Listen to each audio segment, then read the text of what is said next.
आगे बढ़ते हैं।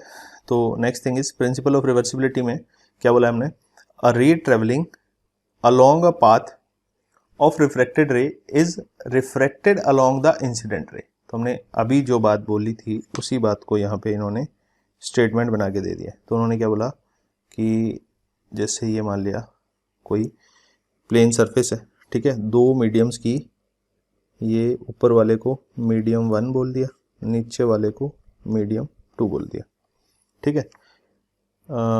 रेस का एंगल चेंज कर लेते हैं, कलर चेंज कर लेते हैं। मान लिया यहाँ पे एक इंसिडेंट रे आई इस एंगल पे,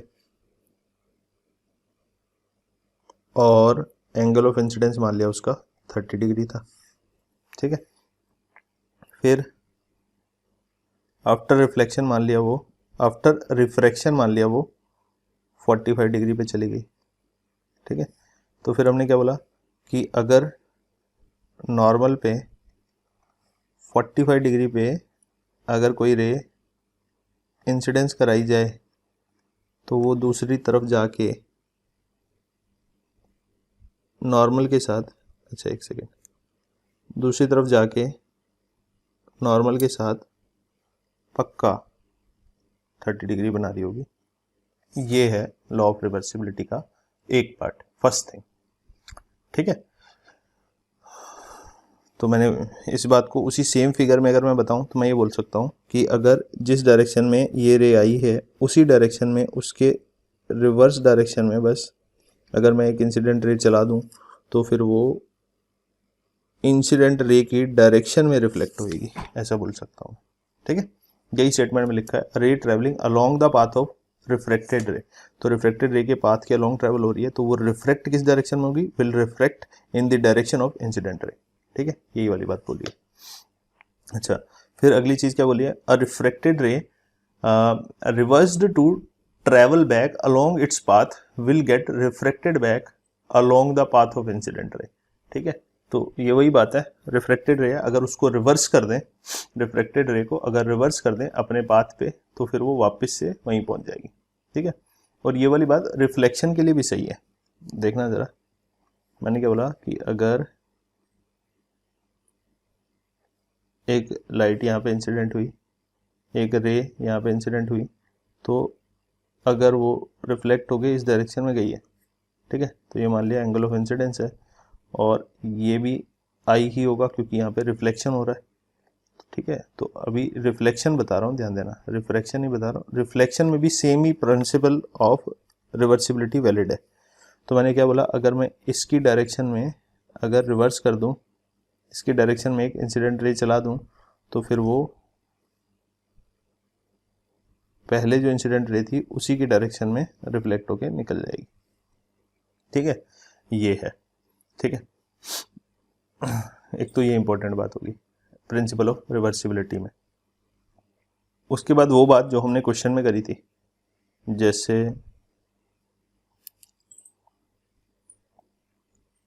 मान लिया ये एक स्फेरिकल सरफेस है,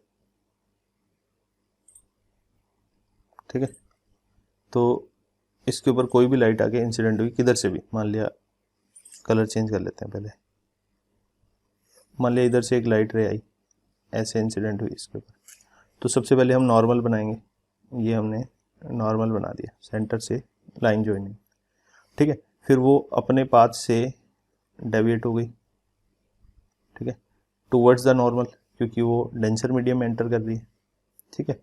तो अब क्या होगा, ये वापस से बाहर निकलेगी। यहाँ का मीडियम मान लिया N1 है, ये मीडियम मान लिया N2 है, और अगर इधर का मीडियम भी N1 है तो अब क्या होगा, अब एक नॉर्मल और बना दो फटाफट से, इस पॉइंट पे एक नॉर्मल बना दिया हमने।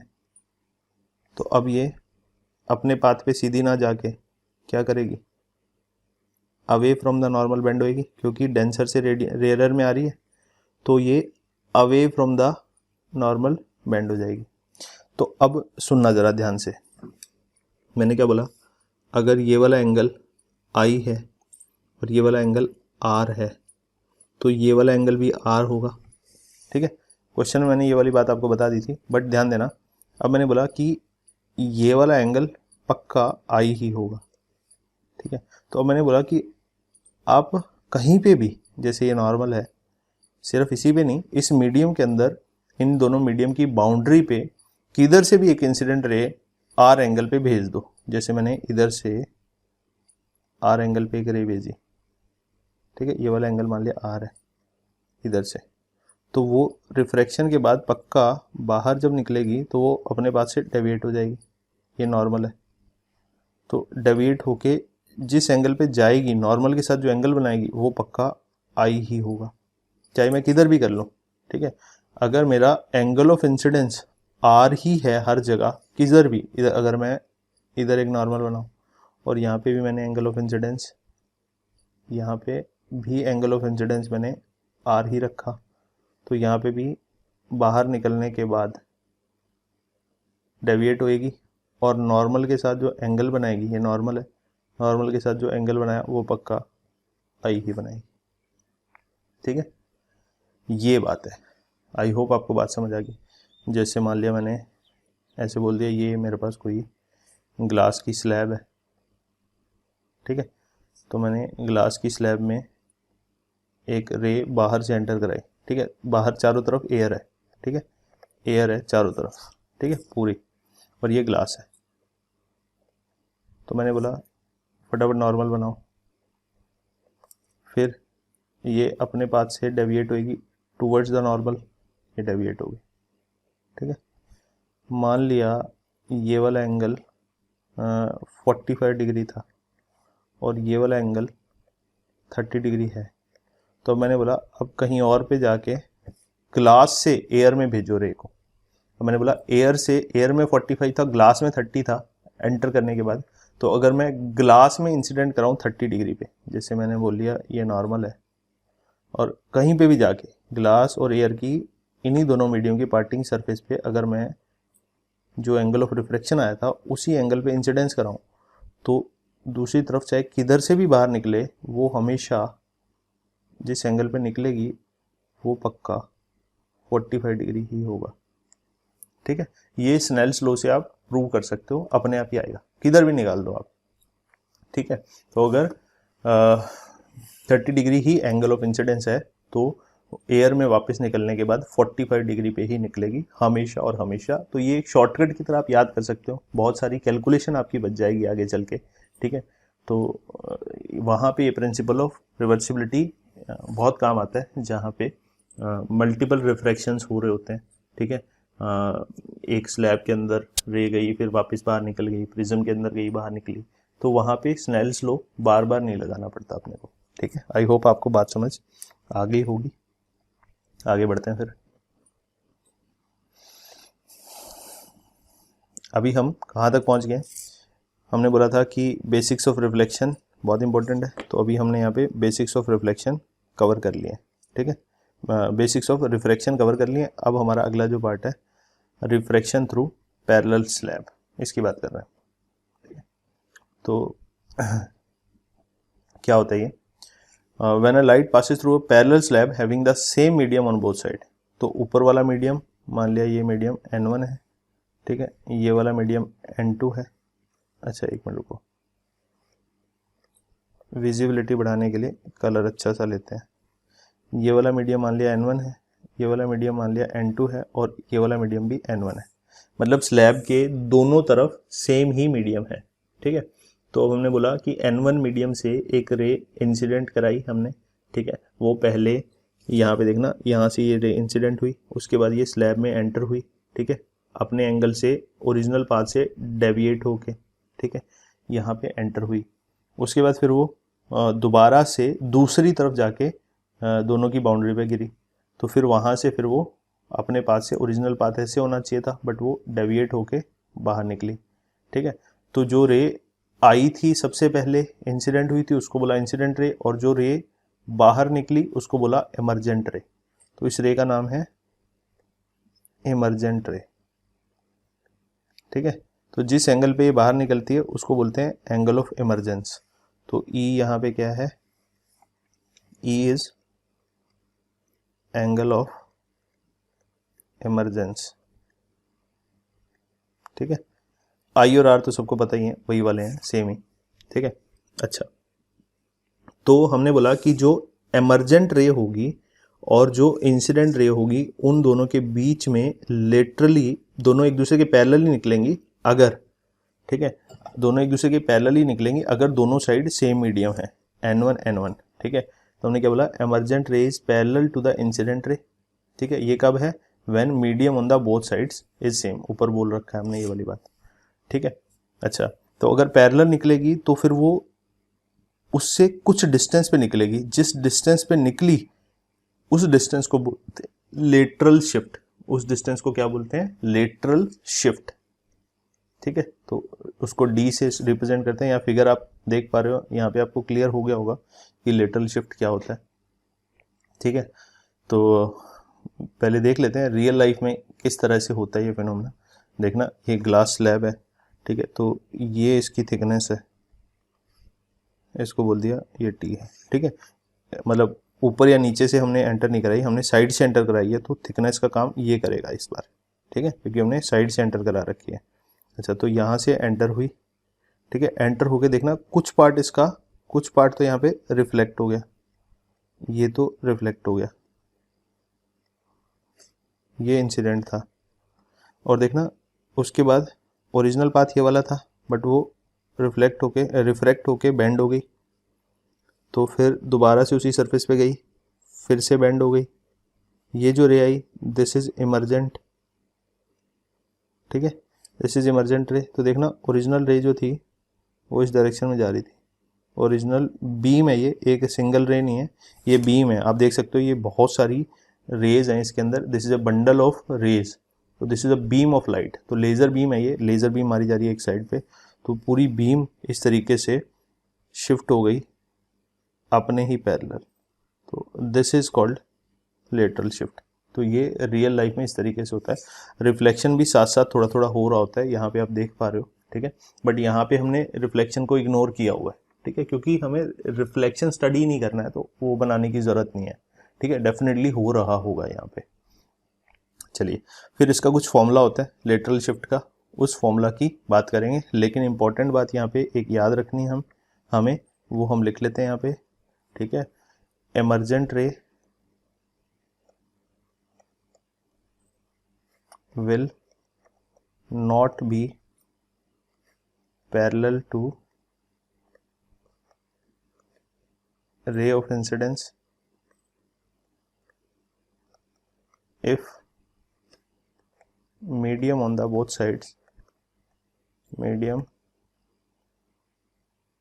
on the both sides of the slab, both sides of the slab is not same, ठीक है। तो ये एक इम्पोर्टेंट नोट हमने यहाँ पे लिख लिया, ये हमें याद रखना है, ठीक है। ये सिर्फ और सिर्फ तभी सही है, पैरेलल होएगी, और लेटरल शिफ्ट की बात जहाँ पे भी करेंगे वहाँ पैरेलल होएगी, वहाँ पैरेलल तभी होगी जब दोनों तरफ का मीडियम सेम होगा। तो लेटरल शिफ्ट जहाँ पे यूज़ कर लिया वहाँ पे आप समझ जाओ कि दोनों तरफ का मीडियम पक्का सेम होगा, मतलब ये स्लैब है, ये ग्लास की स्लैब है, इसके ऊपर और नीचे दोनों तरफ सेम मीडियम है, ऊपर वाला नीचे वाला सेम मीडियम है। अच्छा, फिर लेटरल शिफ्ट का ये फॉर्मूला होता है, ठीक है। तो अगर किसी का फॉर्मूला जानने में इंटरेस्ट नहीं है तो वो स्किप कर सकता है, बट मैं यहाँ फॉर्मूला बता रहा हूँ क्योंकि फॉर्मूला बताने से बहुत क्लियरिटी आती है, फॉर्मूला कैसे डिराइव किया हमने वो बता रहा हूँ यहाँ पे, ठीक है। तो यहाँ से देखना, एक इंसिडेंट रे आई, इस पॉइंट का नाम हमने ए रख दिया, यहाँ पे नॉर्मल ड्रॉप किया, ठीक है, इस पॉइंट का नाम हमने बी रख दिया, तो ये जिस पॉइंट पे जाके मिली उस पॉइंट का नाम सी रख दिया, यहाँ से एक परपेंडिकुलर ड्रॉप किया, इसको हमने एन बोल दिया, ये इंसिडेंट रे को आगे बढ़ाया हुआ हमने, ठीक है, इंसिडेंट रे को आगे बढ़ाया हुआ है। वहाँ पे इस पॉइंट पे यहाँ से एक नॉर्मल ड्रॉ किया हुआ है इस तरीके से। चलिए, अब आपको इतनी कहानी तो क्लियर हो गई है। अच्छा, तो यहाँ से देखना, ये टी जो है, ये जो टी फॉर्मूला में यूज़ किया है, this is the thickness of the slab, ठीक है, this T is nothing but thickness of the slab.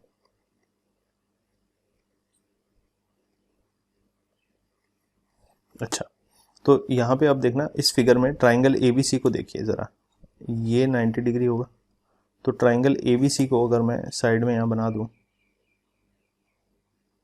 तो कुछ ऐसा सा है, ABC 90 डिग्री, ये वाला एंगल R है, ठीक है। तो मुझे ये वाले डिस्टेंस तो पता है, क्योंकि AB जो होगा वो तो थिकनेस के ही बराबर होगा, तो AB तो पक्का T ही हो जाएगा। तो यहाँ पे मैंने AC का वैल्यू निकाल लिया, ठीक है। तो मुझे ये पक्का पता है कि अगर आपको कंपोनेंट लेने पहले सिखाए गए हैं, अगर आपको याद है कंपोनेंट लेने, तो मैं ऐसा बोल सकता हूँ कि T will be equal to AC cos R, ठीक है। तो यहाँ से AC का वैल्यू आ जाएगा T अपॉन cos R, ठीक है। ये हमने इसको बोल दिया इक्वेशन नंबर 1, ठीक है। अब हमने एक और ट्राइंगल पकड़ा, कौन सा ट्राइंगल, ACN, कौन सा triangle,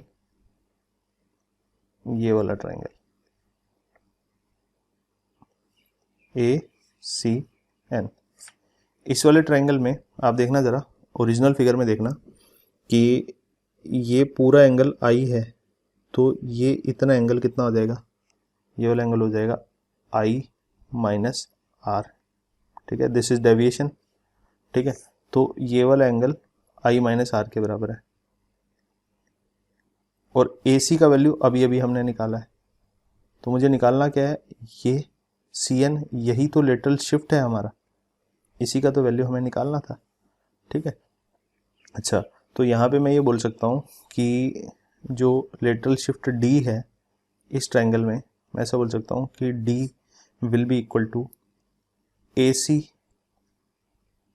sign I minus R। Component लेने आते होंगे आपको, ठीक है। तो इसके सामने वाला है इस हाइपोटेन्यूस का कंपोनेंट लिया मैंने, कौन सा कंपोनेंट, ये थीटा के सामने वाला कंपोनेंट, तो ये हो जाएगा AC sine I minus R। अगर आपको ये नहीं लेना आता तो फिर आप सीधा सीधा ऐसे भी लिख सकते हो, sine I minus R will be equal to perpendicular upon hypotenuse, ऐसे भी लिख सकते हो, वहीं से आया ये। तो यहाँ से D का वैल्यू आ गया AC sine I minus R। तो AC का वैल्यू इक्वेशन नंबर 1 से उठा के डाल दिया यहाँ पे, ठीक है। तो 1 से उठा के डाला तो आया T अपॉन कॉस R और इनटू में साइन I माइनस R। ये फॉर्मूला आ गया अपने पास। अब इस फॉर्मूला को हमने याद कर लिया, ठीक है। ये फॉर्मूला को हमने याद कर लिया। I माइनस R को आप डेविएशन भी बोल सकते हो, ठीक है। D बराबर T sine delta upon cos R, ऐसे भी लिख सकते हो, क्योंकि डेल्टा तो डेविएशन ही, उसी को I माइनस R बोलते हैं। तो इस तरीके से भी आप ये फॉर्मूला लिख सकते हो। आई होप आपको डेरिवेशन भी क्लियर हो गया है, ठीक है। तो इसके ऊपर फॉर्मूला के ऊपर कुछ सवाल कर लेते हैं। पहला सवाल है, a light ray is incident at 45 degree on a glass slab, the slab is 3 centimetre thick, ठीक है। एक बार क्वेश्चन पूरा पढ़ लेते हैं, इतनी बात तो आपको समझ आएगी होगी कि ग्लास स्लैब है, उसकी थिकनेस दे रखी है T बराबर 3 सेंटीमीटर, ठीक है। एक रे यहाँ से इंसिडेंट हुई 30 डिग्री 45 डिग्री पे, तो I का वैल्यू दे रखा है आपको 45 डिग्री। और क्या बोला है कि refractive index of the glass is 1.5, तो N2 बोलेंगे इसको। N2 इसलिए बोलेंगे क्योंकि जिस मीडियम से लाइट इंसिडेंट होती है उसको N1 बोलते हैं। What will be the lateral displacement of the रे, लेटरल डिस्प्लेसमेंट पता करना है। इसका मतलब है कि दोनों तरफ सेम मीडियम है, कुछ नहीं बोला तो एयर मान के चलेंगे, तो ये मान लेंगे कि ये रे और ये रे पैरेलल है, ठीक है। तो अपने को लेटरल डिस्प्लेसमेंट D का वैल्यू पता करना है। फॉर्मूला होता है D बराबर T sine I minus R upon cos R, ठीक है। फॉर्मूला में वैल्यू डाल सकते हैं, बट दिक्कत एक है कि R का वैल्यू नहीं पता। तो R का वैल्यू पता करने के लिए और कोई इन्फॉर्मेशन पक्का क्वेश्चन में दी होगी। क्वेश्चन में और इन्फॉर्मेशन आपको रिफ्रैक्टिव इंडेक्स दे दिया, तो दोनों मीडियम का रिफ्रैक्टिव इंडेक्स पता है, I का वैल्यू पता है, तो R का वैल्यू यहाँ से निकाल सकते हैं अपने, ठीक है। तो R ये वाला एंगल है फिगर में, तो R का वैल्यू निकालने के लिए फॉर्मूला लगा देते हैं N1 साइन आई बराबर N2 साइन आर। ठीक है, N1 का वैल्यू 1 लेंगे, साइन आई 45 डिग्री, N2 का वैल्यू 1.5 गिवन है, साइन आर। ठीक है, तो 1.5 को 3/2 लिख सकते हो, साइन 45 की वैल्यू 1/√2, इसको 3/2 लिखा, sign are.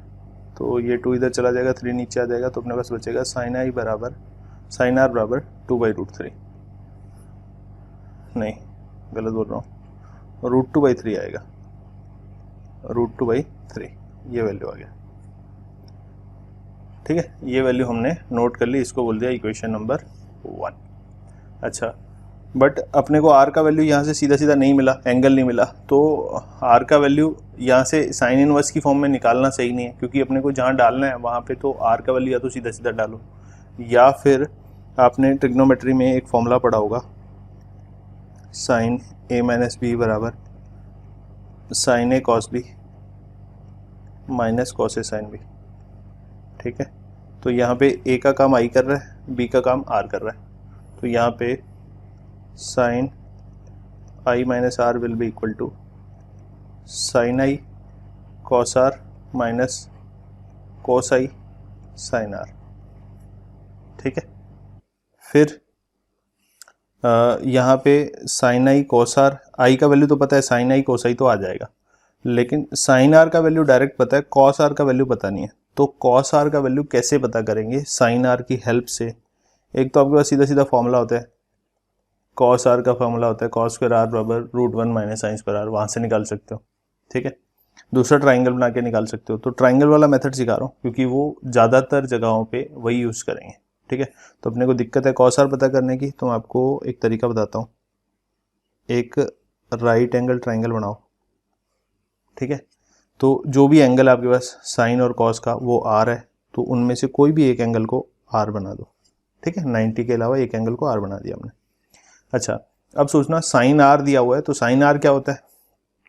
Perpendicular upon hypotenuse होता है। तो आर के सामने वाली साइड, ये वाली साइड यहाँ पे परपेंडिकुलर हो जाएगी, ये हाइपोटेन्यूस है।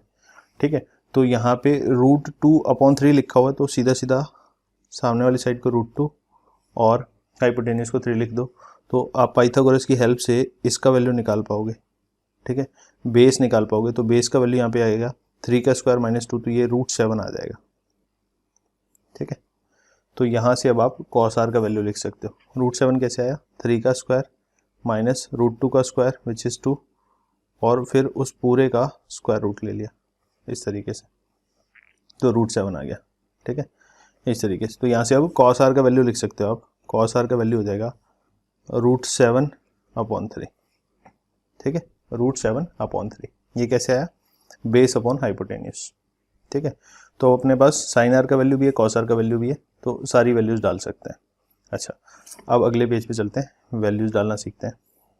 ठीक है, तो अपने पास है d बराबर t sine I minus R upon cos are.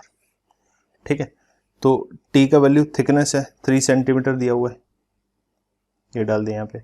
Sign I minus R का फिर से वही formula, sine I cos R minus cos I sine R, पूरे पे bracket divided by cos R. ठीक है, अब वैल्यूज डालना शुरू करते हैं। 3 centimetre multiply by sine I का वैल्यू, आई का वैल्यू आपको 45 दिया हुआ है, तो ये हो जाएगा साइन 45 का वैल्यू फटाफट डालो 1/√2 होता है। कॉस आर का वैल्यू अभी हमने निकाला है, और √7/3 ये आया था, √7/3। फिर माइनस कॉस आई का वैल्यू कॉस 45, वो भी 1/√2 होता है। साइन आर का वैल्यू पीछे निकाला था √2/3, ये आ गया। ठीक है, तो यहाँ से डिनोमीटर में कॉस आर का वैल्यू आना है, तो कॉस आर का वैल्यू अभी निकाला है √7/3, ये डाल दिया। ठीक है, अब यहाँ से 1/√2 तो कॉमन आ रहा है, इस वाले में 1/√2 कॉमन ले लिया, तो अपने पास बचा 3/√2। ठीक है, और नीचे अपने पास √7/3, ये 3 ऊपर भेज दिया, और ऊपर अपने पास अल्टीमेटली क्या बचा? √7/3 माइनस √2/3, ये बचा अपने पास। ठीक है, तो ब्रैकेट को पास में लगा देते हैं, ये बचा। तो एलसीएम ले लेंगे तो 3 आ जाएगा, तो 3 कट जाएगा नीचे आगे, तो अपने पास बचा 3 टाइम्स √7 माइनस √2 अपॉन √14, ये बच गया अपने पास। ये आ गई डी की value. This is your required answer. ठीक है, अच्छा स्क्रीनशॉट कर लें क्योंकि ये गायब हो जाएगा अभी। ठीक है, डी का वैल्यू आ गया √7 माइनस √2, क्योंकि ये ब्लैंक स्क्रीन पे है तो ये खाली थोड़ी देर के लिए रहता है, गायब हो जाता है, पीछे जाते ही गायब हो जाएगा। तो पीछे गए हम, यहाँ पे लिख लेते हैं। डी का वैल्यू आया 3√7 माइनस √2 डिवाइडेड बाई √14, ये हमारा लेटरल शिफ्ट आया। इसके अलावा और क्या पूछा हमसे, at what angle will the ray emerge from the slab, तो वो तो R emergence, angle of emergence पूछा। अच्छा एक सेकेंड, तो आपसे ई पूछा है, तो मैं आपको बोलता हूँ कि एक बात आप नोट कर लो। ठीक है, एक बात आप नोट कर लो कि फॉर एनी पैरेलल स्लैब, जब भी पैरेलल स्लैब की बात चलेगी तो एंगल ऑफ इमरजेंस हमेशा एंगल ऑफ इंसिडेंस के बराबर होगा। तो हमने क्या बोला, angle of emergence will always be equal to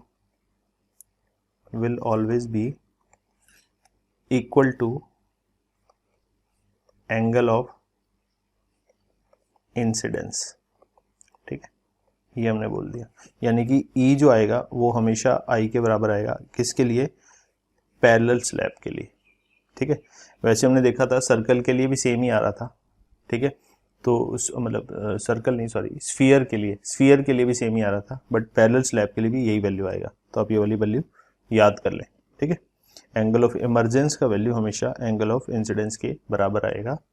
ये शॉर्टकट में प्रूव करना हो तो अपने लॉ ऑफ रिवर्सिबिलिटी से प्रूव कर सकते हो, जो मैं आपको 2-3 बार बता चुका हूँ। तो आप अपने आप एक बार करके देखना, आंसर आ जाएगा आपका।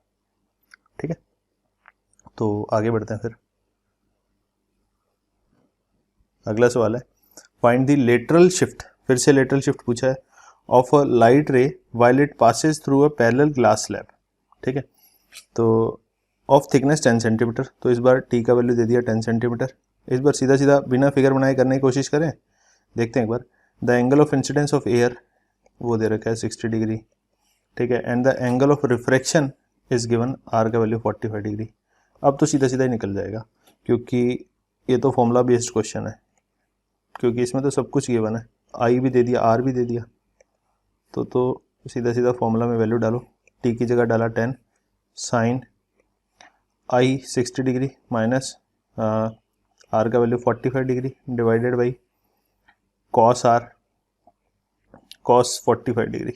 ठीक है, अब ये साइन 15 डिग्री बना। अगर आपको वैल्यू याद है तो बहुत ही बढ़िया है। √3 माइनस 1/2 √2 होता है। वैसे बायोलॉजी के बच्चों को नहीं याद होगा, कोई बात नहीं, मेडिकल के बच्चों को जनरली याद नहीं होता, तो आपके पास तरीका है, वही वाला फॉर्मूला लगाओ। Sine 60 degree cos 45 degree minus cos 60 degree sine 45 degree, sine A cos B minus cos A sine B, ये वाला फॉर्मूला लगा दिया, डिवाइडेड बाई कॉस 45 डिग्री। तो बेटा साइन 45 डिग्री और कॉस 45 डिग्री की वैल्यू तो बराबर होती है, तो ये तो कॉमन आ जाएगा और डिनोमीटर में कट जाएगा। तो अपने पास बचा 10 साइन 60 डिग्री का वैल्यू होता है √3/2 माइनस कॉस 60 डिग्री का वैल्यू होता है 1/2। तो अपने पास आया 10, एलसीएम लेने पे √3 माइनस 1/2, तो बचेगा 5 times √3 minus 1 centimetre. This is your required answer. ठीक है, इतने में ही छोड़ देंगे, डेसिमल में निकालने की ज़रूरत नहीं है। ठीक है, वो तो ऑब्जेक्टिव क्वेश्चन आएगा तो आपको पता रहेगा कि क्या आंसर देखना है, और ऑप्शन देख के पता चल जाएगा किस फॉर्मेट में आंसर देना है। ठीक है, अच्छा फिगर था अपने पास, बट एनीवे ज़रूरत नहीं पड़ी फिगर की, बहुत सिंपल सवाल था। ठीक है, अगर याद कर सकते हो तो याद कर लो, साइन 45 डिग्री की वैल्यू √3 माइनस 1/2 √2 होती है। ठीक है, तो आगे बढ़ते हैं फिर। उसके बाद है one of the most important thing जिस पे बहुत सवाल आते हैं, apparent depth and shift of submerged object. ठीक है, सबमर्ज्ड का मतलब है अगर जैसे कोई ऑब्जेक्ट है वो पानी में डूबा हुआ है, तो अगर उसको बाहर से देखा तो अपने को उसकी डेप्थ जितनी डेप्थ पे वो है उससे थोड़ी कम नज़र आएगी। तो जो सबमर्ज्ड ऑब्जेक्ट है वो अपनी पोजीशन से थोड़ा शिफ्ट हो गया, तो उसको बोल रहे हैं शिफ्ट ऑफ सबमर्ज्ड ऑब्जेक्ट। ठीक है, अपारेंट डेप्थ का क्या मतलब है कि जितनी एक्चुअल डेप्थ है उससे थोड़ी अलग हमें डेप्थ नज़र आ रही है। तो जितनी डेप्थ हमें नज़र आ रही है उसको बोलते हैं अपारेंट डेप्थ, जितनी हमें फील हो रही है। ठीक है, तो जैसे यहाँ पे रेयरर मीडियम और डेंसर मीडियम की बाउंड्री दे रखी है। ठीक है, ये वाइट कलर में, उस बाउंड्री के नीचे एक ऑब्जेक्ट रखा हुआ है। ठीक है, ऑब्जेक्ट बाउंड्री से डी डिस्टेंस नीचे है और ऑब्जर्वर रेयरर मीडियम से देख रहा है। ठीक है, आप ये समझ लो कि आई यहाँ पे रखी हुई है। ठीक है, here is the I of observer, यहाँ पे आई है इस तरीके से, तो यहाँ से देखा जा रहा है। तो अब मैं क्या बोल रहा हूँ कि अगर यहाँ से देखा जा रहा है तो ऑब्जेक्ट की बात करें तो ऑब्जेक्ट से रे निकलेगी, आंख तक पहुंचेगी तो ऑब्जेक्ट नजर आएगा। तो ऑब्जेक्ट से जो रे चली वो अपनी ओरिजिनल डायरेक्शन से डेविएट हो गई। ठीक है, अपनी ओरिजिनल डेविएशन से डायरेक्शन से डेविएट हो गई, जिधर जाना चाहिए था उधर जाने के बजाय थोड़ा सा बेंड हो गई इधर। तो अब कोई आदमी अगर यहाँ खड़ा होकर देख रहा होगा तो उसको लग रहा होगा कि ये रे पीछे कहाँ से आई है, इस पॉइंट से आई है। ठीक है, यहाँ से आई है, ऐसा लग रहा होगा। तो फिर हमने एक और रे चला दी, तो दो रे चलानी है हमें। ठीक है, तो इस डायरेक्शन से आती हुई दिखी, फिर हमने इधर से एक रे चलाई तो वो रे सीधे निकल गई। तो अब यहाँ से देखना ये दोनों रेस, ये वाली रेस जो इधर से इमर्जेंट हुई इसको पीछे बढ़ाओगे तो इधर जाएगी, इसको पीछे बढ़ाए तो इधर गई, दोनों जहाँ पे इंटरसेक्ट हुई वहीं पे जाके इमेज बनेगी। तो अब यहाँ से देखना ऑब्जेक्ट की बाउंड्री से डेप्थ थी डी, अब इमेज की एक्चुअल में डेप्थ हमें जो दिख रही है वो डी डैश दिख रही है। तो ये जो डी डैश है, this D dash is called apparent depth. जितनी डेप्थ हमें प्रतीत हो रही है, हमें लग रही है उस ऑब्जेक्ट की, यानी कि उसका इमेज हमें डी डैश डेप्थ पे दिख रहा होगा। कभी आपने ऑब्जर्व भी किया होगा, अगर जैसे पानी का बाल्टी, कोई पानी की बाल्टी भरी हुई, तो अगर आप ऊपर से देखते हो तो आपको लगता है कि उसका बॉटम जो है वो थोड़ा ऊपर उठा हुआ है।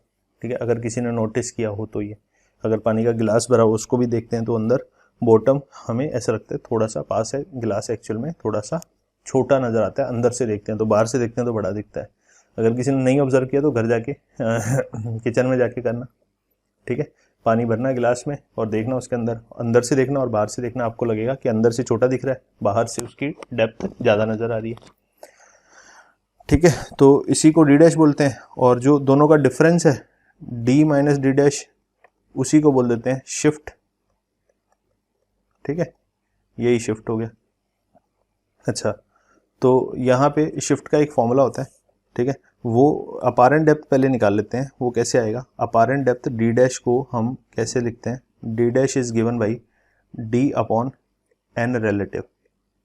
तो यहाँ पे एन रिलेटिव क्या है, N relative is the relative refractive index of medium 2 with respect to medium 1।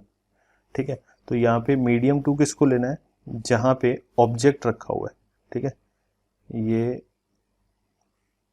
Medium of object है, मीडियम ऑफ ऑब्जेक्ट, और n1 है मीडियम ऑफ ऑब्जर्वर।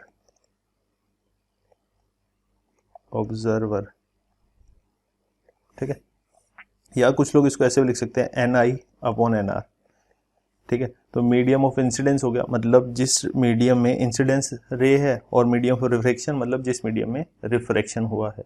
ठीक है, तो बाद वाले मीडियम को जहां ऑब्जर्वर खड़ा है उसी डायरेक्शन में रिफ्लेक्शन हुआ होगा, जहां ऑब्जेक्ट पड़ा है वहीं से रे चली होगी, तो इंसिडेंट रे का मीडियम होगा। इस तरीके से लिख सकते हैं।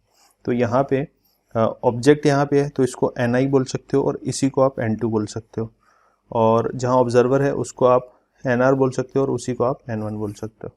ठीक, तो याद रखना है हमेशा जहाँ से इंसिडेंट रे आई है उसी को आप ऊपर लोगे। ठीक है। इंसिडेंट रे जिसमें ऑब्जेक्ट पड़ा है उसको ऊपर लेना है, जिसमें ऑब्जर्वर है उसको नीचे लेना है। ऑब्जेक्ट को ऊपर लेना है, ऑब्जर्वर को नीचे लेना है। ऑब्जेक्ट वाले मीडियम का रिफ्रैक्टिव इंडेक्स ऊपर आएगा। तो बेसिकली एन रिलेटिव यहाँ पे क्या है, एन रिलेटिव की अगर मैं डेफिनेशन लिखना चाहूँ तो ऐसे लिख सकता हूँ, ठीक है। एन रिलेटिव इज रिफ्रैक्टिव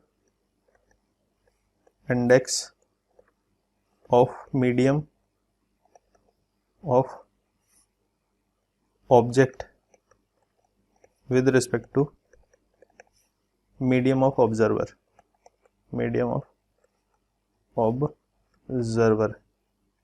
ऐसे बोल सकते हैं, ठीक है। तो ये जो फॉर्मूला है ये बहुत बहुत इंपॉर्टेंट है, ठीक है। सारी कहानी इसी फॉर्मूला पे डिपेंड करेगी आगे चल के, ठीक है।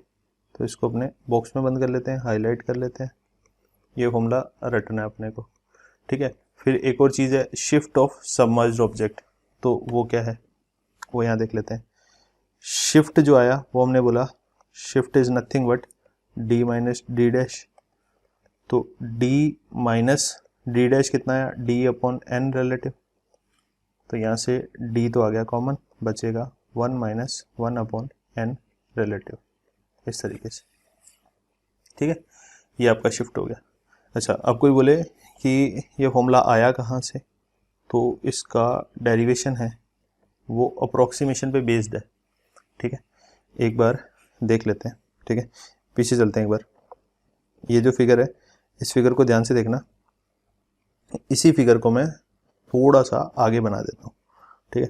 तो मान लिया ये बाउंड्री है, यहाँ पे ऑब्जेक्ट रखा है, ऑब्जेक्ट से एक रे हमने नॉर्मल की डायरेक्शन में चला दी, वो तो सीधी निकल जाएगी।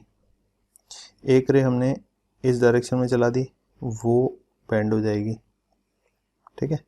तो ये जो बेंड हुई इसको पीछे किया अपने डायरेक्शन के, और जो ऊपर चलेगी उसको पीछे लेके गए, तो दोनों जिस पॉइंट पे इंटरसेक्ट किए, ठीक है, उस पॉइंट का नाम रख दिया हमने इमेज, ये ऑब्जेक्ट है।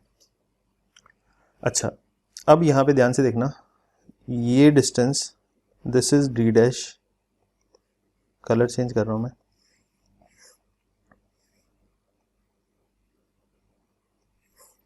ठीक है। ये वाले डिस्टेंस है डी डैश, और यहाँ से यहाँ तक की ये जो पूरी डिस्टेंस है दिस इज डी, ठीक है। This is depth, this is apparent depth. अच्छा, अब ये यहाँ से लेके यहाँ तक की डिस्टेंस जो है इसको मैं एक बार के लिए x मान लेता हूँ, ठीक है। अच्छा, अब ज़रा सोचना कि अगर मैं यहाँ पे एक नॉर्मल बनाऊँ तो ये वाला एंगल ऑफ इंसिडेंस है, और सिंस ये दोनों ये एंड ये नॉर्मल दोनों पैरेलल है, तो ये ऑल्टरनेट एंगल्स होने की वजह से आई हो जाएगा, ठीक है। ये एंगल ऑफ रिफ्रैक्शन है, तो अगर ये एंगल ऑफ रिफ्रैक्शन है तो फिर पक्का ये जो एंगल होगा, ये वाला एंगल ध्यान से देखना, ये जो एंगल है और ये जो एंगल है ये बराबर होंगे, क्योंकि ये रे एंड ये रे पैरेलल है, तो ये करस्पॉन्डिंग एंगल्स हो गए, तो ये वाला एंगल भी आर हो जाएगा। अच्छा, अब इन दोनों ट्रायंगल्स को पकड़ना, कौन से ट्रायंगल को, एक तो ये वाला ट्रायंगल जो येलो कलर में बना दिया, ठीक है, एक मैं रेड कलर में बना देता हूँ, एक ये वाला ट्रायंगल,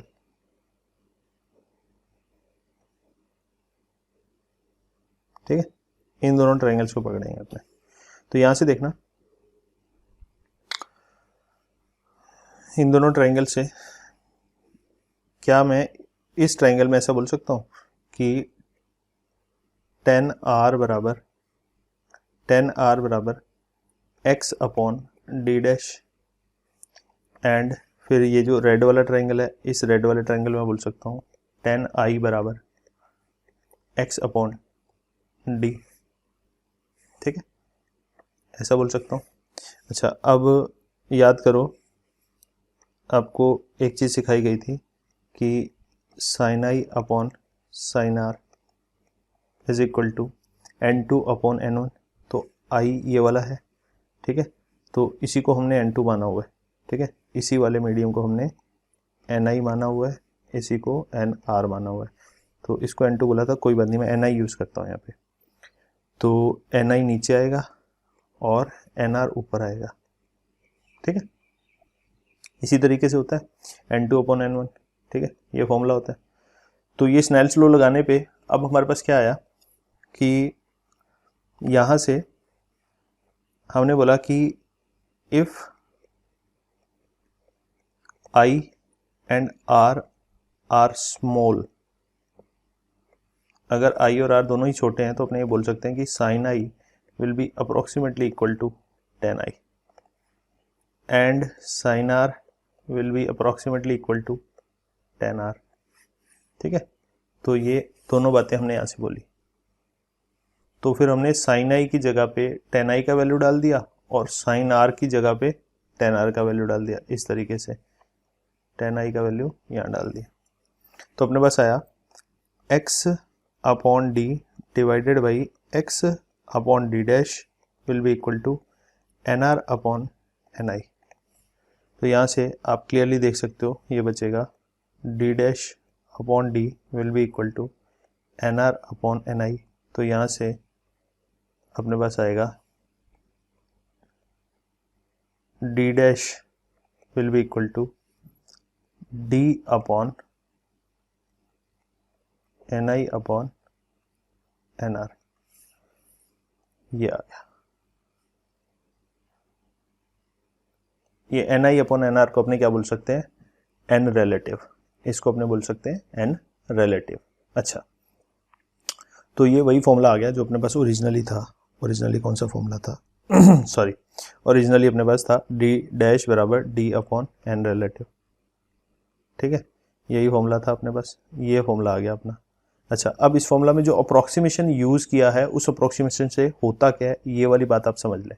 हमने बोला है I and R are small, तो I एंड R स्मॉल होने से होता क्या है, आप ये बात समझे। देखो, मान लिया ये ऑब्जेक्ट पड़ा है यहाँ पे, ठीक है, तो यहाँ से मैंने ऑब्जेक्ट से एक रे चलाई ऊपर की तरफ। तो अब मुझे बताओ कि इस रे का एंगल ऑफ इंसिडेंस कितना होगा, I बराबर 0 डिग्री होगा कि नहीं होगा। नॉर्मल के साथ होता है एंगल ऑफ इंसिडेंस, तो 0 हो जाएगा।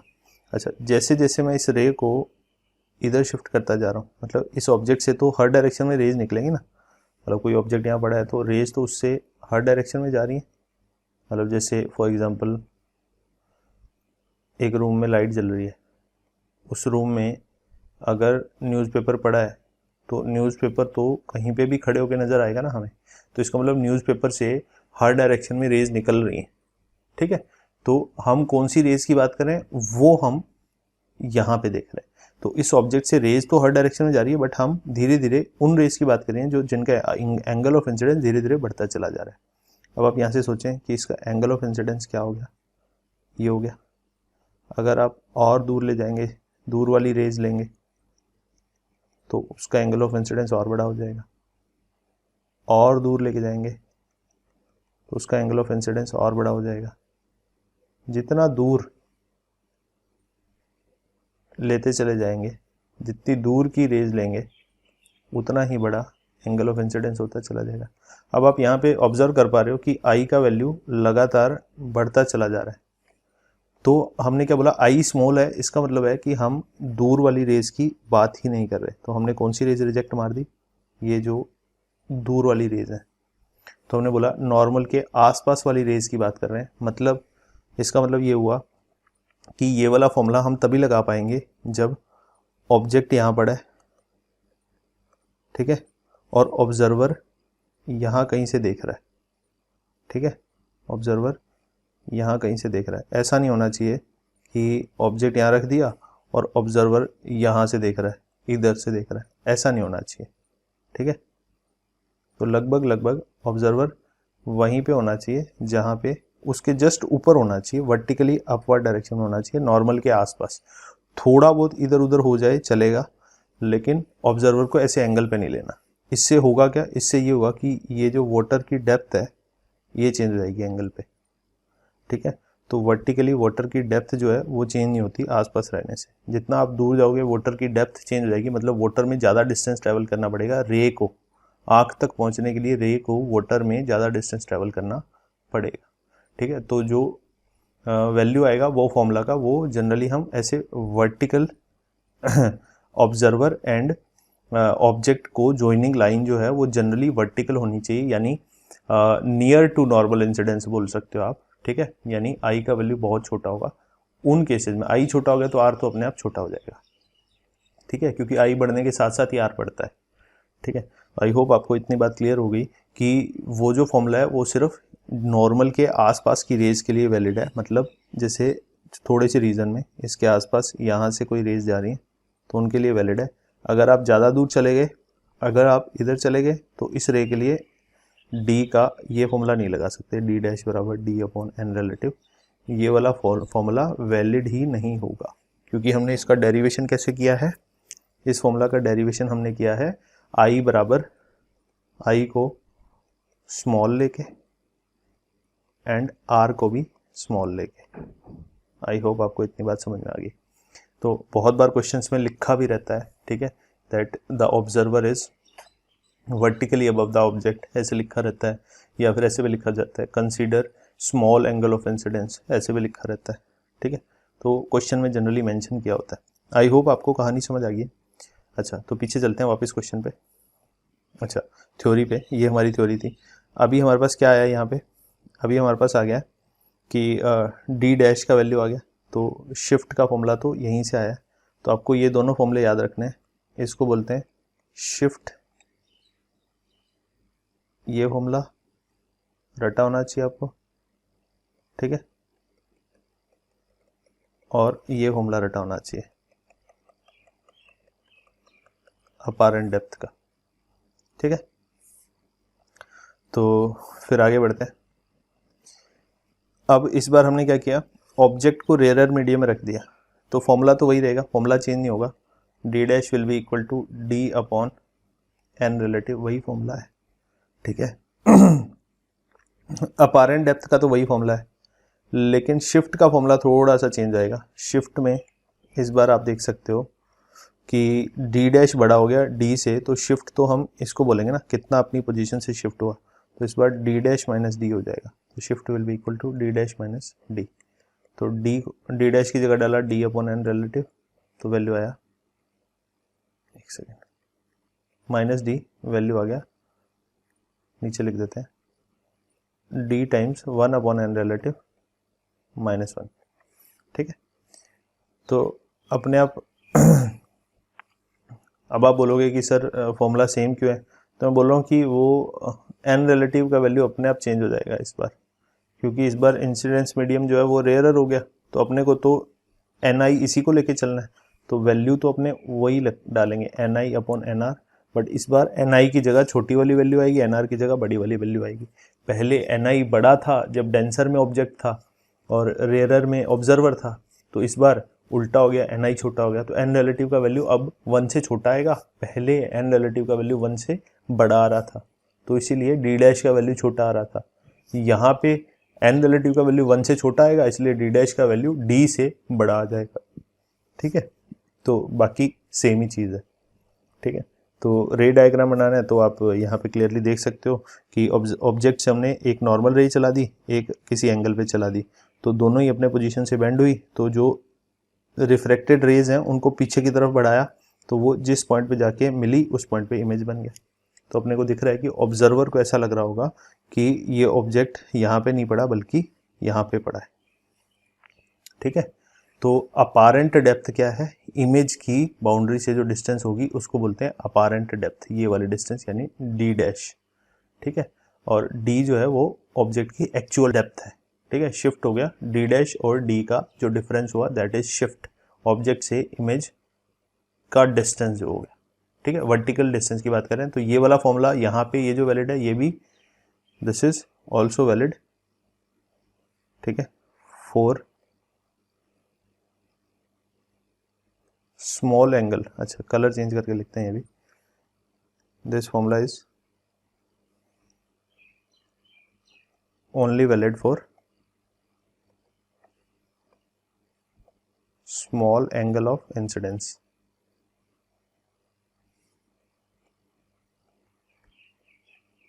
ठीक है, इस तरीके से। आई होप ये वाली बात भी क्लियर है। फिर एक दो क्वेश्चन कर लेते हैं इसके ऊपर।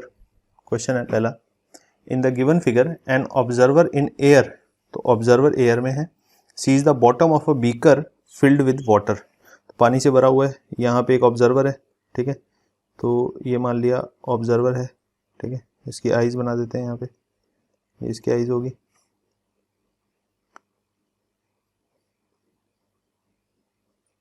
ठीक है, ये देख रहा है यहाँ से। अच्छा, तो इसका बॉटम है, तो बॉटम से दो रेज चलेंगी, तो वैसे तो अपने फॉर्मूला से ही कर सकते हैं, वैसे ही फील दिलाने के लिए मैं ऐसे ही एक रे इधर भेज दी सीधी, एक रे थोड़ी एंगल पे भेज दी, वो सरफेस पे जाती बेंड हो जाएगी, तो पीछे लगेगा कि दोनों इस पॉइंट से चली हैं। ठीक है, तो यहाँ पे इमेज दिखेगा। ठीक है, तो इमेज का पूछा गया हमें, what will be the depth felt by this observer, तो अपने को अपारेंट डेप्थ पूछ रहा है, ये वाली डिस्टेंस बतानी है। तो डी डैश का फॉर्मूला सीधा सीधा लगा देते हैं, डी अपॉन एन रिलेटिव, तो एन रिलेटिव की वैल्यू ध्यान से निकालनी है। ठीक है, तो सीधा सीधा मैं यहीं पे डाल रहा हूँ वैल्यू, तो एन रिलेटिव में ऊपर जिस मीडियम में ऑब्जेक्ट है उस मीडियम का रिफ्रैक्टिव इंडेक्स आएगा। ऑब्जेक्ट किस मीडियम में, बॉटम, वो वाटर के अंदर है। ठीक है, तो वाटर का आएगा 4/3 ऊपर, और ऑब्जर्वर किस मीडियम में, 1। ठीक है, तो वहाँ पे ऑब्जर्वर एयर में है तो एयर का 1 आ जाएगा। तो D dash will be equal to, D का वैल्यू कितना है, 40 आपको दिया हुआ है, 40 अपॉन 4/3, तो आपका आंसर आ जाएगा 30 सेंटीमीटर। तो ऑब्जर्वर को लग रहा होगा कि बीकर का बॉटम जो है वो 30 सेंटीमीटर की डेप्थ पे है। ठीक, अगला क्वेश्चन है, in the following figure find the apparent depth of the fish. ठीक है, ये कुछ 3-4 पार्ट हैं इस क्वेश्चन के, ऑब्जेक्टिव क्वेश्चन नहीं है ये, क्वेश्चन के पार्ट्स हैं ये 4। ठीक है, तो बड़ा सुंदर सा फिगर है, देखना बड़ा अच्छा क्वेश्चन है। ये फिश है और ये बर्डी है हमारी। ठीक है, बर्ड बोलो, बर्डी बोल लेते हैं। ठीक है, तो ये जो हमारी बर्डी है, इसको फिश जहाँ पे वो है एक्चुअल में वहाँ नज़र नहीं आ रही होगी, और फिश को जहाँ पे बर्ड है वो वहाँ पे नज़र नहीं आ रही होगी। तो उसका रीज़न क्या है, वो रीज़न बर्ड को नहीं पता लेकिन हमें पता है, मछली को नहीं पता लेकिन हमें पता है, क्योंकि हमने ऑप्टिक्स पढ़ा है। ठीक है, तो लाइट की प्रॉपर्टी पे बेस्ड है। तो हमने क्या बोला कि बर्ड को, आप सोच के बताओ ज़रा, बर्ड को फिश पास नज़र आ रही होगी या दूर। आप सोचें ज़रा कि ये डेंसर मीडियम है, तो डेंसर मीडियम में तो अपारेंट डेप्थ हमेशा कम आती है, तो इसका मतलब है कि बर्ड को तो लग रहा होगा कि फिश थोड़ा पास में है, और बर्ड जो है वो रेयर मीडियम में, तो फिश को लग रहा होगा कि बर्ड थोड़ा दूर है ना, इस तरीके से। तो अपने क्या करते हैं, रे डायग्राम बना लेते हैं। ठीक है, तो थोड़ी सी क्लैरिटी हो जाएगी, बस इसलिए बना रहे हैं। मान लिया एक रे यहाँ से चली, तो एक रे इधर चला देते हैं, एक रे इधर चला देते हैं। हालांकि ये बहुत पास में है, ये जो रे है ये बहुत पास में है, ये इतनी दूर सिर्फ आपको क्लियर दिखाने के लिए बनाई गई है। ये मान के चलो कि ये नॉर्मल के बहुत बहुत पास में है। ठीक है, तो यहाँ पे फिश नज़र आ रही होगी, तो फिश की डेप्थ को डी डैश बोल देते हैं। ठीक है, तो अपारेंट डेप्थ डी डैश कितनी लग रही होगी बर्ड को, actual depth upon N relative. तो ऑब्जेक्ट का काम यहाँ पे कौन कर रहा है, फिश, क्योंकि फिश को देखा जा रहा है, और देख कौन रहा है, बर्ड। तो बर्ड देख रहा है तो बर्ड ऑब्जर्वर का काम कर रहा है, तो जिसको देखा जा रहा है वो ऑब्जेक्ट है, तो ऑब्जेक्ट का मीडियम हमेशा ऊपर आता है एन रिलेटिव में। अपारेंट एक्चुअल डेप्थ कितनी है, 36। ठीक है, और एन रिलेटिव में ऊपर कौन आएगा, ऑब्जेक्ट, ऑब्जेक्ट है फिश, तो फिश का मीडियम 4/3 डिवाइडेड बाई, एक second, 4/3 divided by air, air is 1, तो ये आएगा 12, कितने से कटेगा ये, 9 से 9, 27 आ जाएगा, 27 सेंटीमीटर। ठीक है, ये लग रहा होगा बर्ड को, बर्ड को इसकी अपारेंट डेप्थ 27 दिख रही होगी। ठीक है, अच्छा अब मैं बोल रहा हूँ कि फिश को ऐसा लग रहा होगा कि यहाँ से एक रे चलाई, अब मैं ऑब्जेक्ट बना दिया बर्ड को, एक रे चला देते हैं इधर, ठीक है। तो क्या इनको अलग कलर से चलाना चाहिए, है ना? अच्छा, अलग कलर से चला देते हैं, इसको उड़ा दिया, इसको भी उड़ा दिया। अच्छा, बर्ड से एक रे चली इधर और एक रे चली मान लिया इधर, ठीक है। अब बेटा डेंसर मीडियम एंटर हो रही है, तो डेंसर मीडियम एंटर हो रही है तो नॉर्मल की तरफ बेंड हो जाएगी, तो नॉर्मल की तरफ बेंड करा दी, तो इसको पीछे भेजा तो ये जाके मान लिया इस पॉइंट पे मिली, ठीक है। इसको भी पीछे भेजा, ये भी पीछे जाके इस पॉइंट पे मिली, ठीक है। तो जिस पॉइंट पे मिली वहाँ पे बर्ड का इमेज बन रहा होगा, इमेज, ठीक है। अच्छा, अब ये बर्ड की एक्चुअल में हाइट है, ये वाली h है, तो बर्ड की जो इमेज होगी उसकी हाइट को अपने h डैश बोल देते हैं, ठीक है। तो फिर से वही अपारेंट डेप्थ की जगह अपारेंट हाइट लिख देते हैं इस बार, ताकि सिंबल मैच ना, मिक्स ना हो जाए। h dash will be equal to h upon n relative, formula तो वही है, ठीक है। तो यहाँ पे h कितना था, 36 ही था। n रिलेटिव, इस बार ऑब्जेक्ट है बर्ड, तो बर्ड का मीडियम है 1 और अपॉन ऑब्जर्वर है फिश, तो फिश का मीडियम है 4/3, ठीक है। तो यहाँ से अपने पास आएगा 36 अपॉन 3 इंटू 4, तो आएगा इंटू 4, एक सेकेंड, मल्टीप्लाई बाई 4, तो ये बनेगा 12 into 4 48 centimetre.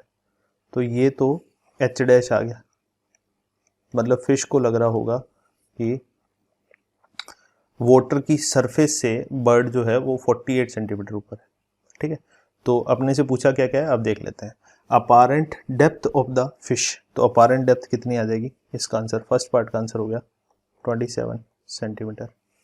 Apparent height of the bird, apparent height of the bird, जितनी हाइट है वाटर सरफेस से पूछ रहा है, ठीक है। वाटर सरफेस से हाइट कितनी हो जाएगी, 48 सेंटीमीटर, ये हमने निकाला है। फिर पूछा है at what distance will the bird appear to fish, तो फिश को कितनी दूर दिख रही होगी, फिश को पानी के अंदर तो 36 सेंटीमीटर दिख रहा होगा कि इतने डिस्टेंस है, प्लस बाहर उसको 48 की डिस्टेंस दिख रही है। हमने क्या बोला, फिश को 36 सेंटीमीटर तो पानी के अंदर दिख रही है, प्लस 48 और दिख रही है। तो फिश के लिए सी पार्ट का आंसर है, सीधा सीधा लिख रहा हूँ, फिश को जो दिख रहा होगा वो 36 प्लस 48 सेंटीमीटर, यानी कितना बना, ये बना 84 सेंटीमीटर, इतना दिख रहा होगा, ठीक है। अच्छा, फिर डी पार्ट में पूछा है at what distance will the fish appear to the bird, fish appear to the bird. अच्छा, अब बर्ड को लग रहा है कि वो दूर की बजाय थोड़ी सी पास है, तो पानी के अंदर उसको लग रहा है कि वो कितनी डिस्टेंस, 27 सेंटीमीटर, तो डी डैश यानी 27 तो पानी के अंदर लग रहा है उसको, और ऊपर एयर में लग रहा है उसको 36, तो 36 प्लस 27, ये हमारा आंसर होना चाहिए। एयर में 36 प्लस वाटर में 27, तो ये कितनी बनी, 50 60 63 सेंटीमीटर, ठीक है। तो इस तरीके से, तो दोनों को अलग अलग लग रहा होगा, ठीक है। तो देखो कितना धोखा हो रहा है दोनों के साथ, है ना। बर्ड सोच रही है फिश बेवकूफ़ है, फिश सोच रही है बेवकूफ़ है बर्ड, है ना, और हम सोच रहे हैं दोनों ही बेवकूफ़ है ना। तो असली में स्मार्ट कौन निकला, है ना, हम निकले। हम तो स्मार्ट भी नहीं, ओवर स्मार्ट है ना। अच्छा, चलो एक और सवाल कर लेते हैं। अच्छा, in the given figure rays incident on a interface would converge 10 centimetre below the interface if they continued to move in straight line, मतलब जिस डायरेक्शन में जा रही है उस डायरेक्शन में ही जाती रहती, तो वो इस पॉइंट पे 10 सेंटीमीटर नीचे जाके मिल जाती, ठीक है। बट ऐसा हो थोड़ी, एक्चुअल में हो थोड़ी रहा है, एक्चुअल में ऐसा थोड़ी होने वाला है, क्योंकि दोनों मीडियम्स का रिफ्रैक्टिव इंडेक्स अलग है। तो एक मीडियम से दूसरे मीडियम में जाते ही वो अपनी जगह से बेंड हो जाएगी, अपनी डायरेक्शन से बेंड हो जाएगी। तो किधर बेंड होगी वो अपने यहाँ से देख लेते हैं। कलर दूसरा वाइट कलर, बैंड किधर होगी, डेंसर मीडियम में जा रही है तो टूवर्ड्स द नॉर्मल बैंड होगी। इसका मतलब वो एक्चुअल में कहीं दूर जाके ऐसे मिलेंगी। एक मिनट थोड़ा सुंदर बना देते हैं, ये लो, इसका मतलब है ये एक्चुअल में यहाँ जाके मिलेंगी इस तरीके से, ठीक है। तो पूछा गया हमसे below the interface if they continue to move in the straight line without bending but due to refraction the rays will bend and meet somewhere else, find the distance of the meeting point of refracted rays below the interface, ठीक है। तो below the interface निकालना है हमें, कितनी दूर जाके मिलेंगी। अच्छा और भी कुछ पूछ रखा है, एक बार देख लेते हैं। Assuming the rays to be making small angles, assuming the rays to be making small angles with the normal of incidence। इसका मतलब देखो उसने क्या बोल दिया कि I is small।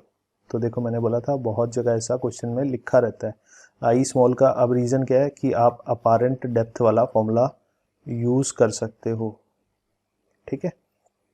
तो इस फॉर्मूला के अकॉर्डिंग d डैश बराबर d अपॉन n, रिलेटिव में d तो कितना था 10, एन रिलेटिव मैंने आपको बोला था जिस मीडियम में इंसिडेंट रेज हैं, इंसिडेंट रेज देखो किस मीडियम में है, इंसिडेंट रेज जिस मीडियम में है उस मीडियम को ऑब्जेक्ट का मीडियम मानना है तो उस मीडियम का पहले आएगा, डिवाइडेड बाई जिस मीडियम में ऑब्जर्वर है, ऑब्जर्वर की आंख तक पहुंचती है रेज, तो रेज जिधर आ रही हैं उस मीडियम को सेकेंड मीडियम मानेंगे, डिवाइडेड बाई 5/2, ठीक है।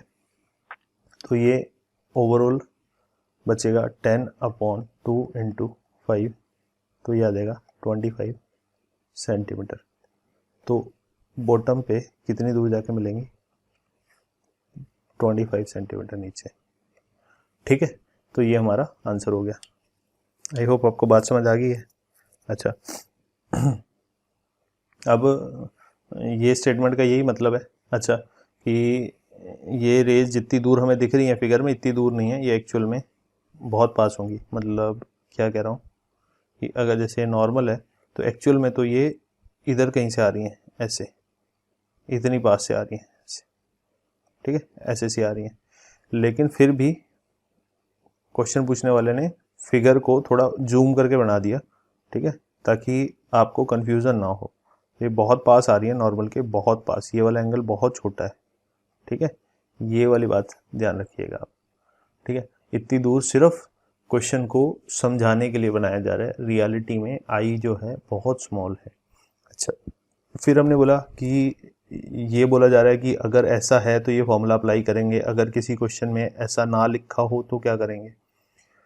तो नीट वाले बच्चों के लिए बोल रहा हूँ कि नीट में तो आप हमेशा ये फॉर्मूला यूज़ कर सकते हो, जब भी अपारेंट डेप्थ निकालना है हमेशा यूज़ कर सकते हो, क्योंकि नीट में इसके अलावा कभी क्वेश्चन आएगा ही नहीं, आता ही नहीं, ठीक है।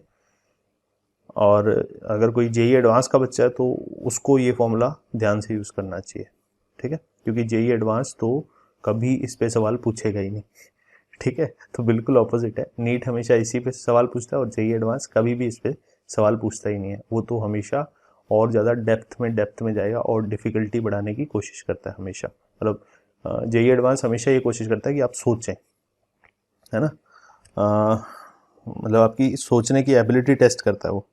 और नीट में आपकी प्रेजेंस ऑफ माइंड, आपकी स्पीड टेस्ट होती है, स्किल टेस्ट होती है, ज़्यादातर चीज़ें तो बायोलॉजी में टेस्ट होती हैं। तो फिजिक्स केमिस्ट्री की उनको बहुत ज़्यादा रिक्वायरमेंट नहीं होती है, इसीलिए वहाँ पे वो सारी चीज़ें टेस्ट नहीं करते। अच्छा